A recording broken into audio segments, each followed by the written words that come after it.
अब आज के इस वीडियो में हम विद्यार्थियों को निर्देशांक ज्यामिति में बहुभुजों पर आधारित कुछ प्रश्नों को हल करना सिखाने जा रहे हैं, जो कि बहुत ही महत्वपूर्ण प्रश्न हैं। सभी विद्यार्थी ध्यान से सीखें। यहाँ पर 9 नंबर प्रश्न आपको दिखाई दे रहा है पाठ्यपुस्तक का। एक त्रिभुज ABC के शीर्ष A ऑफ 4,6, B ऑफ 1,5 और C ऑफ 7,2 हैं। तो हम एक काल्पनिक चित्र बना लेते हैं त्रिभुज ABC का। A के निर्देशांक दिए गए हैं 4, 6 और B के निर्देशांक दिए गए हैं 1, 5 तथा C के निर्देशांक दिए गए हैं 7, 2। बुझाओ AB और AC को क्रमशः D और E पर प्रतिच्छेदित करते हुए एक रेखा इस प्रकार खींची गई है कि AD बटा AB। अब इसका मतलब D कहाँ है? इस AB पर है। तो AD बटा AB बराबर AE बटा AC बराबर 1/4 है। तो अब देखिए क्या कह रहा, D ऐसी जगह पर रखना है। अगर मान लो D हम यहाँ पे रख रहे हैं तो AD बटा पूरा AB क्या हो जाना चाहिए? 1/4। अर्थात AD जो है वो AB का 1/4 होना चाहिए। तो लगभग यहीं पर आएगा तुम्हारा बिंदु D। इसी प्रकार AE बटा AC तो E तुम्हारा यहाँ पे आ जाएगा और इनको हम मिला देते हैं। AD क्या है? पूरे AB का 1/4 है। फिर कह रहा है त्रिभुज ADE का क्षेत्रफल परिकलित कीजिए। इस छोटे वाले त्रिभुज का क्षेत्रफल निकालने को कहा जा रहा है और इसकी तुलना त्रिभुज ABC के क्षेत्रफल से करिए। तो अब जब आपको त्रिभुज ADE का क्षेत्रफल निकालना है तो पहले तो D और E के निर्देशांक पता होने चाहिए, तभी हम त्रिभुज का क्षेत्रफल सूत्र लगा पाएंगे। तो चलिए शुरू करते हैं। प्रश्नानुसार आकृति से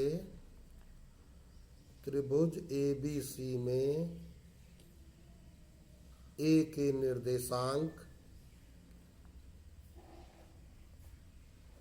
4, 6, B के निर्देशांक 1, 5, C के निर्देशांक 7, 2 तथा AD बटा AB बराबर AE बटा AC बराबर 1/4। तो देखो AD बटा AB AE बटा AC अनुपात दिया गया है। तो इसका मतलब क्या हो गया? यह एक थेल्स प्रमेय पर आधारित चित्र है तुम्हारा, नंबर 1। दूसरी बात, AD और AB का अनुपात 1/4 है, इसलिए AD अनुपात AB 1/4 है। देखिए AD और अनुपात पूरा AB। तो इसलिए अगर आपको निकालना पड़े AD अनुपात BD तो आप क्या करोगे? क्या निकालना है? AD अनुपात BD। AD और BD का अनुपात क्या है? तो अब देखिए फुल 4 है और AD 1 है, तो BD कितना हो जाएगा? भाई AD की जगह A रख दिया और BD की जगह क्या लिखोगे? 4 - 1। क्यों? BD क्या है? पूरे 4 से 1 निकाल दो, तो ये क्या आ जाएगा? 1/3। इसी प्रकार जब AD और BD का अनुपात 1:3 आ गया तो AE और EC का अनुपात भी यही आ जाएगा। AE अनुपात EC बराबर 1:3। अब D के निर्देशांक तुम निकाल सकते हो आनुपातिक विभाजन सूत्र द्वारा। तो हम लिखेंगे क्या, आनुपातिक विभाजन सूत्र द्वारा पहले D के निर्देशांक निकालते हैं। अब जरा D को समझिए है क्या। बिंदुओं A 4, 6 तथा B 1, 5 को 1:3 के अनुपात में विभाजित करने वाले अंतः बिंदु D के निर्देशांक। तो सूत्र क्या हो जाता है, M1 x2, M1 हमारे पास 1, x2 1, भाई AD में ये x1 y1 ये x2 y2 plus M2 3, x1 6। रुको M1 x2 है तो M1 x2 1 1 हो गया, और M2 x1 है तो x1 4 है। ठीक है ना। बिंदु चाहो यहाँ पे ले लो, A तुम्हारा है क्या, हम ब्रैकेट में लिख लेते हैं, A है 4, 6 ताकि बार बार चित्र के पास न जाना पड़े, तथा B है 1, 5, कामा अनुपात है 1:3। इनकी सहायता लेनी है।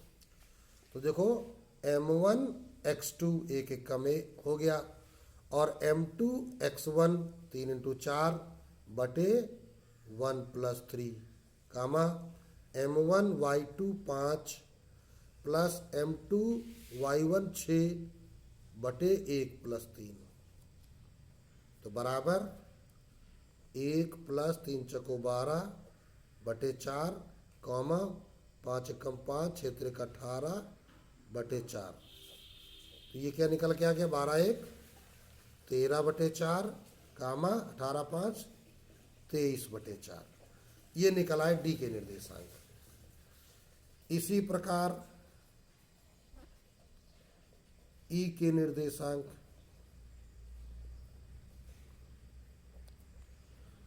E के निर्देशांक के लिए देखिए क्या करना पड़ेगा। बिंदु कौन कौन से होंगे, A और क्या C। A है तुम्हारे पास 4, 6 और C तुम्हारे पास है 7, 2। अनुपात तुम्हारे पास वही 1, 3।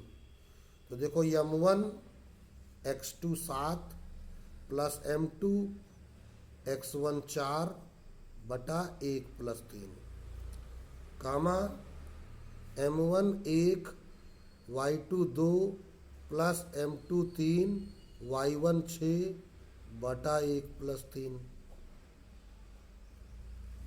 तो बराबर 7 कम 7 प्लस 3 × 12 बटे 4, कॉमा 2 कम 2 प्लस 3 × 18 बटे 4, तो ये आ गया 12 7 19 बटे 4, कामा 18 2 20 बटे 4। ये निकल आया। अब क्या निकालना है, त्रिभुज ADE का क्षेत्रफल तुम्हें निकालना है। तो ADE का क्षेत्रफल निकालना है, तो इसको निकालने के लिए तीनों बिंदु चाहिए। 1/2 आप, अब यहाँ पे चाहो लिख लो, चूंकि A क्या है, A तुम्हारे पास है 4, 6। D क्या निकल के आया है, ऊपर देखो 13/4 23/4, तथा E तुम्हारा ये निकल के आया ऊपर, यही निकल के आया ना, E के निर्देशांक ये निकल के आया है। अब इन्हीं तीनों से हमको क्षेत्रफल निकालना है। तो सूत्र क्या होता है, x1 अर्थात 4 आप y2 - y3, तो 23/4 - 20/4 प्लस x2 क्या है, 13/4 आप y3 - y1 20/4 minus 6 plus x3 19/4 आप। अब देखो क्या हो जाएगा, 6 माइनस 23/4। त्रिभुज के क्षेत्रफल का सूत्र प्रयोग किया गया है। अब इसको ही सरल करना है तो 1/2 4, 23/4 में 20/4 चला गया, हर बराबर है तो इंटू 3/4, 4 4 कट गया, प्लस 13/4 में, अब देखो 20/4 क्या है, 4 पंचे 20, 5, 5 में से 6 चला गया -1, प्लस 19/4 इंटू, अब ये 23/4 सरल नहीं हो रहा है तो तिरछा गुणा कर दो, 6 चौको 24, 24 में 23 चला गया 1/4, तो बराबर 1/2 आप 3 प्लस माइनस 13 एकम 13/4 प्लस 19 एकम 19/4 चौको 16, तो बराबर 1/2, चाहो तो इनके एक साथ सरल कर लो और चाहो तो सीधे सीधे 16 लघुत्तम ले लो सम में। तो इस 16 का 16 48, 4 चौको 16 तो 13 चौको 52 प्लस 16 एकम 16 तो 19 एकम 19। अब इसको ही सरल करना है, तो अब देखते हैं आगे।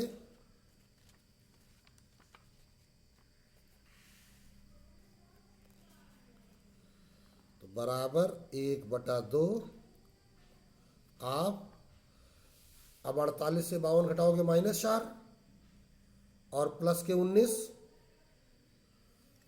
19 से घट जाएगा 4 तो 15/16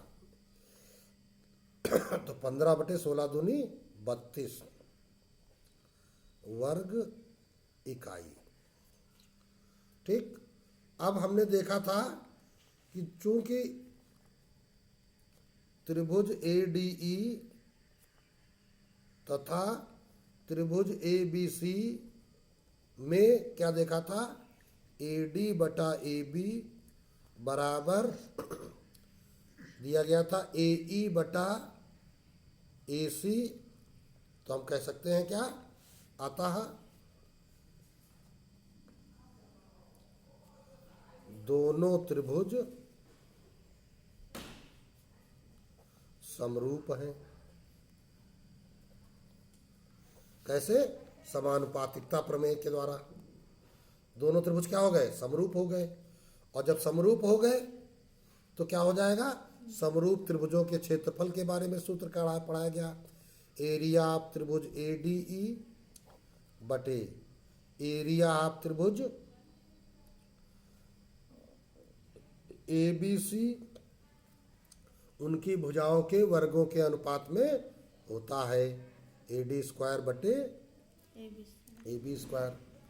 अब इसका क्षेत्रफल तुमको पता है कितना, 15/32 बटे एरिया त्रिभुज ABC बराबर AD/AB का होल स्क्वायर कितना हो जाएगा, 1/4 था ना, बराबर दिया गया था 1/4, तो 1/4 का स्क्वायर।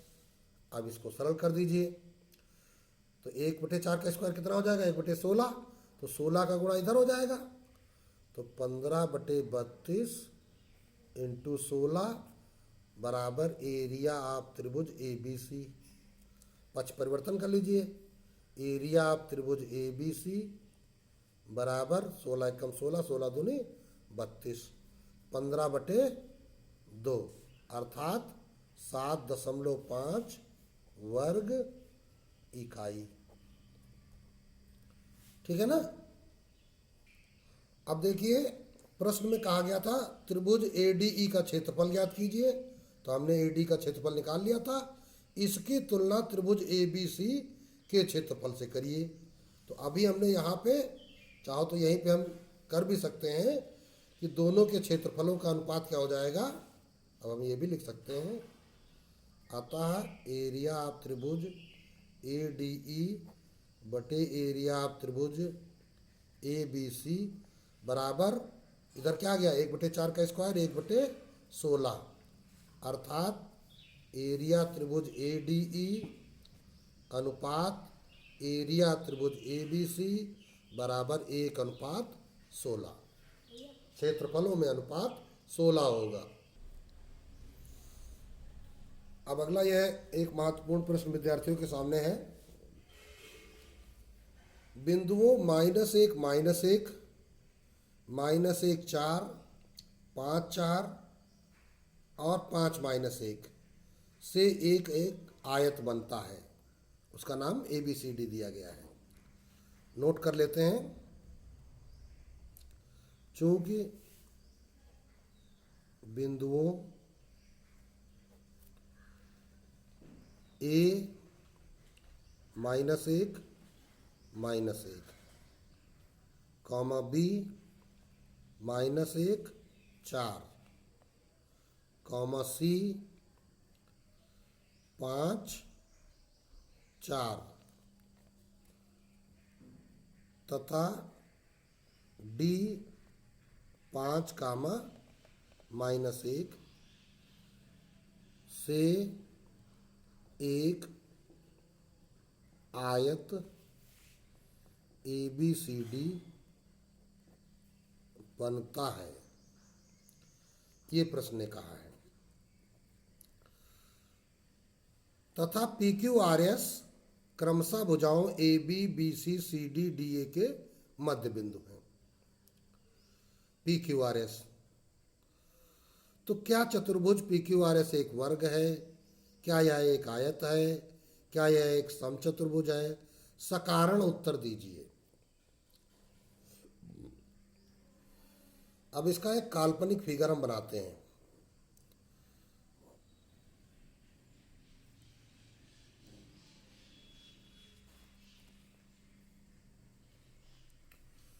एक चतुर्भुज हमने एक काल्पनिक बना लिया। अभी हमने इसमें कुछ भी ये नहीं इसको साबित होने दिया कि ये आयत है कि समचतुर्भुज है कि वर्ग है, क्या है। ऐसे ही एक काल्पनिक बना लिया। निर्देशांक रख देते हैं -1, -1, -1, 4, 5, 4, 5, -1। और कहा गया था कि P इसका मध्य बिंदु है, Q इसका मध्य बिंदु है, R इसका मध्य बिंदु है, S इसका मध्य बिंदु है। तो ये बिंदु क्या है? P, Q, R तथा S। तो अब हम P को Q से मिलाएंगे, Q को R से मिलाएंगे, R को S से मिलाएंगे और S को P से मिलाएंगे। तो इस प्रकार एक PQRS भी चतुर्भुज बन गया। ठीक है। अब ये भी जब चतुर्भुज बन गया है तो अब पहले PQRS के निर्देशांक निकालते हैं। तो चूंकि P, Q, R तथा S क्रमशः भुजाओं AB, BC, CD तथा DA के मध्य बिंदु हैं। प्रश्न ने बताया है ये बात। अतः हम पहले इनके निर्देशांक निकालेंगे। P के निर्देशांक,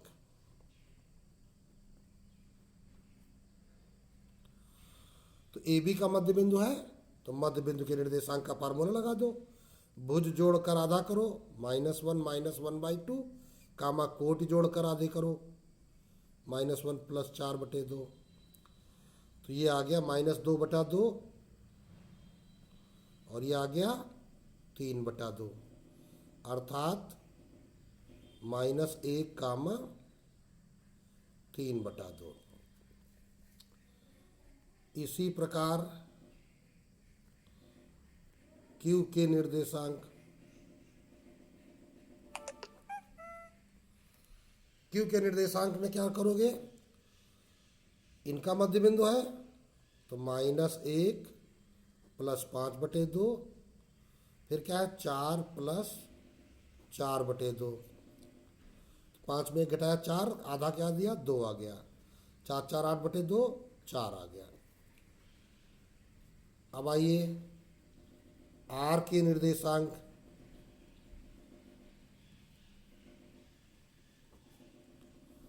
तो आर के बारे में देखिए क्या है, सी डी का आधा तो 5 5/2, 4 - 1/2, तो 5 + 5/2, 4 - 1/2, 5 5 10/2 निकल आया 5, 4 में 1 गया 3/2। एस के निर्देशांक,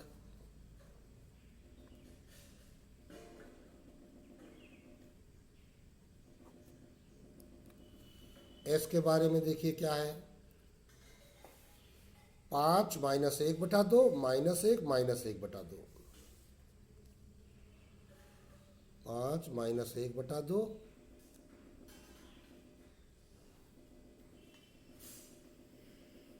-1 - 1/2, तो 4/2 -2/2, तो 2, -1। अब ये चारों शीर्ष तुम्हारे निकल आए, तो क्या निकला देखिए, पी तुम्हारे पास निकल के आया -1, 3/2, क्यू निकल के आया 2, 4, आर निकल के आया 5, 3/2, और एस निकल के आया 2 - 1।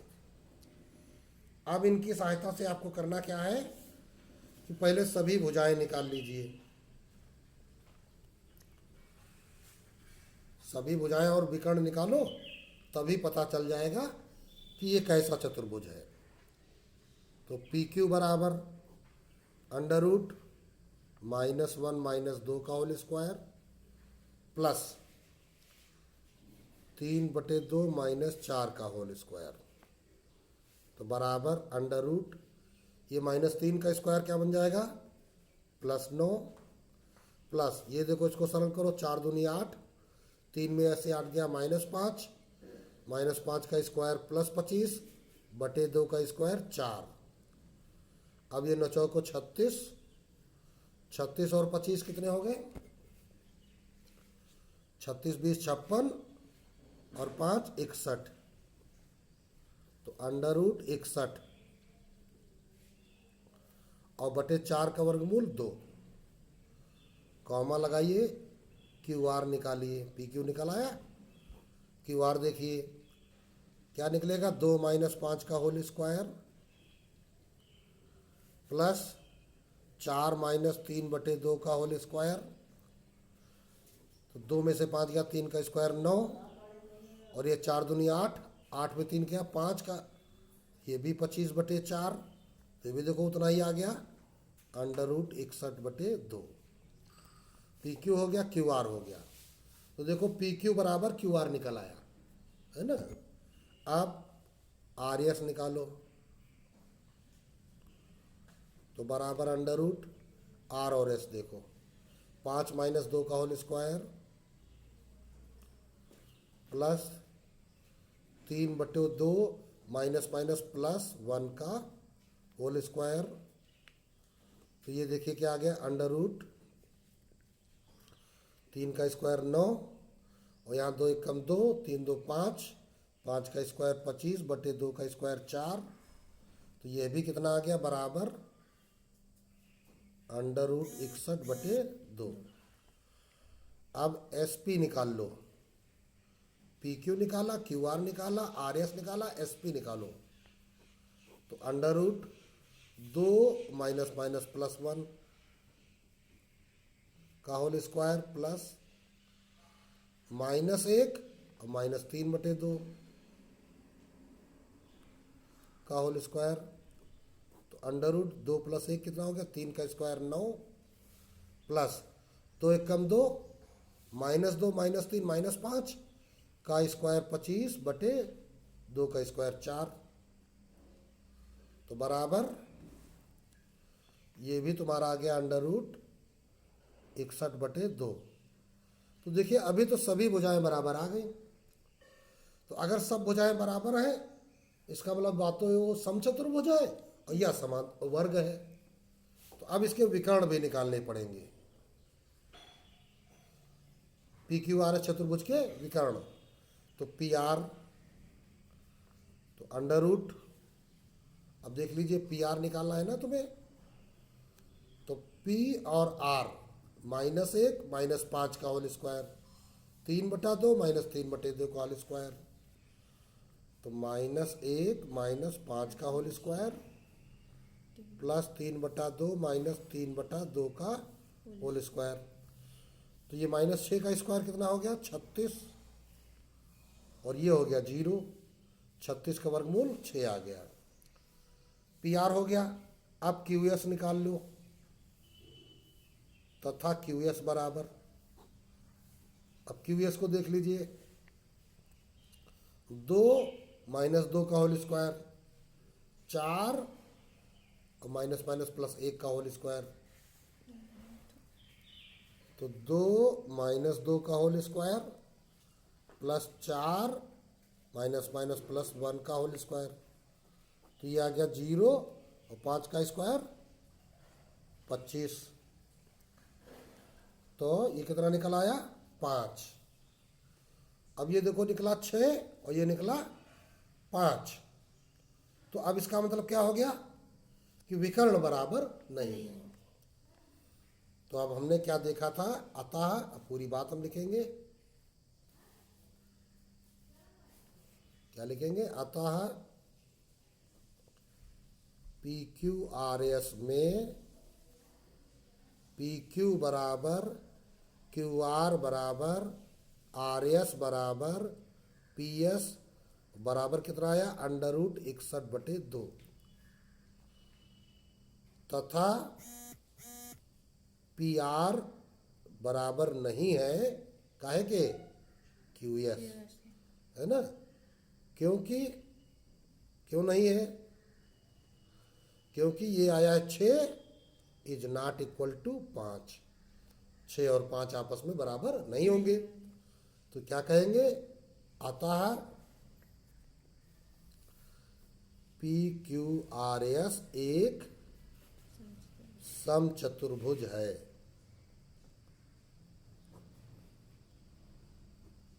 अब ये प्रश्न तुम्हारा कंप्लीट हो गया, यह एक समचतुर्भुज है। अब अगला प्रश्न नंबर 12 ध्यान दें। यदि बिंदुओं A1-2, B2-3, C A2, D -4 -3 से एक समांतर चतुर्भुज बनता है, तो A का मान ज्ञात कीजिए तथा AB को आधार लेकर इसकी संगत ऊंचाई ज्ञात कीजिए। चलिए पहले बिंदु लिख लेते हैं। A1-2 -2, B2-3, C A2 और D -4 -3, ये हमने लिख लिए। अब आगे अपने पृष्ठ पर इस सवाल को लगाएंगे। पहले इसका फिगर बनाते हैं। ABCD के बारे में कहा गया था समांतर चतुर्भुज है। A है 1-2, B है तुम्हारा 2-3, C है तुम्हारा A, 2 और D है -4 -3। ये चारों शीर्ष दिए गए हैं और ये है क्या? समांतर चतुर्भुज है। तो अब यहाँ पे लगाएंगे, चूंकि ये बिंदु हो गए, से एक समांतर चतुर्भुज बनाया गया है। ठीक। और जब समांतर चतुर्भुज बनाया गया है तो समांतर चतुर्भुज के गुण क्या होते हैं? ए बी बराबर सी डी तथा ए बी समांतर सी डी और ए डी बराबर बी सी तथा ए डी समांतर बी सी, किंतु A C is not equal to B D. सम्मुख भुजाएं समान एवं समांतर होती हैं, विकर्ण समान नहीं होते। करना क्या है? ए का मान ज्ञात करना है। तो ये तो गुण हो गए। एक और खास गुण है, इसके विकर्ण एक दूसरे को समकोण पर नहीं केवल समद्विभाजित करते हैं। चूंकि समांतर चतुर्भुज के विकर्ण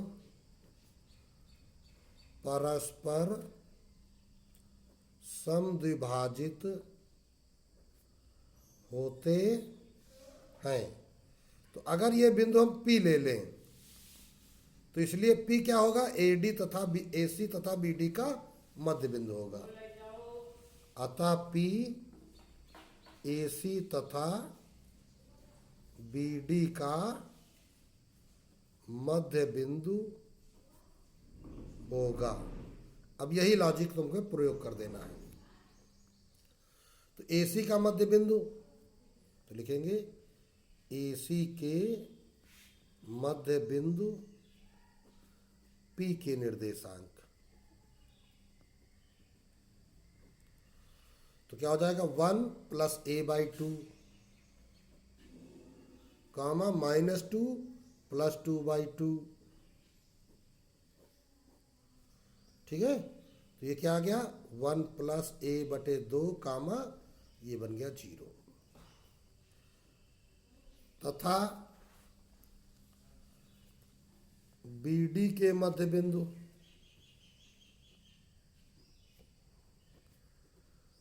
P के निर्देशांक। अब फिगर में आ जाओ। BD का मध्य बिंदु देखो 2 - 4 और 3 - 3। 2 - 4/2, 3 - 3/2। 2 में 4 घटाया -2, 2 का भाग लगाओगे -1। अब ये क्या हो गया? 0। अब चूंकि दोनों क्या है? एक ही बिंदु है भाई, ये भी P है ये भी P है। तो 1 प्लस a/2 कामा 0 बराबर -1 कामा 0। अब भुज की तुलना कर लीजिए। तो 1 प्लस a/2 बराबर -1। तो 1 प्लस a बराबर -2। तो a बराबर -2 -1। तो a बराबर -3। और यही तुम्हें ज्ञात करना था। a का मान ज्ञात करना था। और कहा गया था AB को आधार लेकर इसकी ऊंचाई ज्ञात करनी थी। AB को आधार मानते हुए देखिए फिगर में आते हैं, ये AB है, इसको आधार मानना है और ये ऊंचाई इसकी निकालनी है। हमने एक लंब डाल लिया, इसका नाम रख दिया M। तो ऊंचाई DM तुमको निकालनी है। अब क्या करोगे ऊंचाई निकालने के लिए? अब त्रिभुज के 2 क्षेत्रफल के सूत्रों का प्रयोग करना पड़ेगा। एक सूत्र क्या होता है? 1/2 आधार इंटू ऊंचाई, और दूसरा क्या है? बिंदुओं के निर्देशांक वाला से। ठीक है। तो अब यही प्रयोग करना पड़ेगा। अब लिखेंगे, अब चूंकि AB को आधार लेकर क्या करना है? समांतर चतुर्भुज की ऊंचाई जिसको अभी इस चित्र में हमने क्या कहा, डीएम ज्ञात करनी है। ठीक, इसलिए त्रिभुज ए कितना था, 1, -2, बी कितना है, 2, 3, और डी कितना है, -4, -3 में आप नियम लगाएंगे।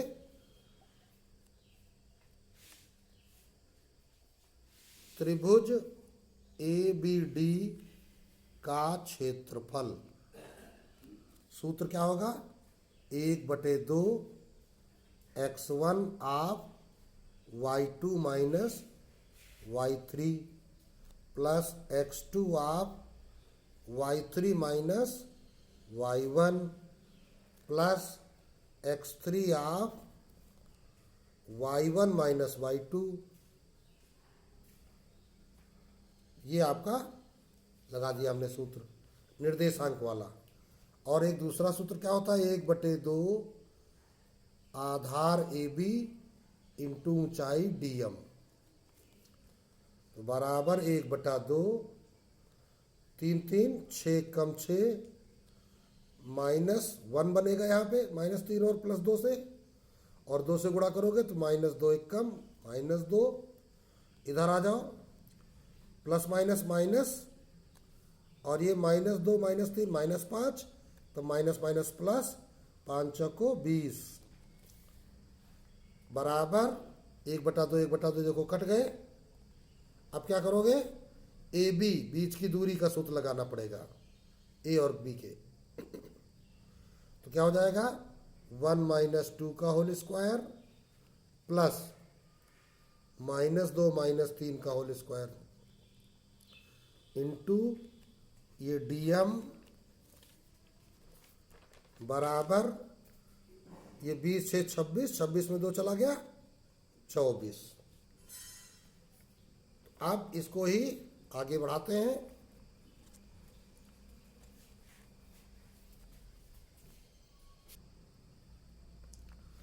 तो ये आ जाएगा √, -1 का स्क्वायर 1, और यहाँ -5 बनेगा, तो -5 का स्क्वायर 25 इंटू DM बराबर 24।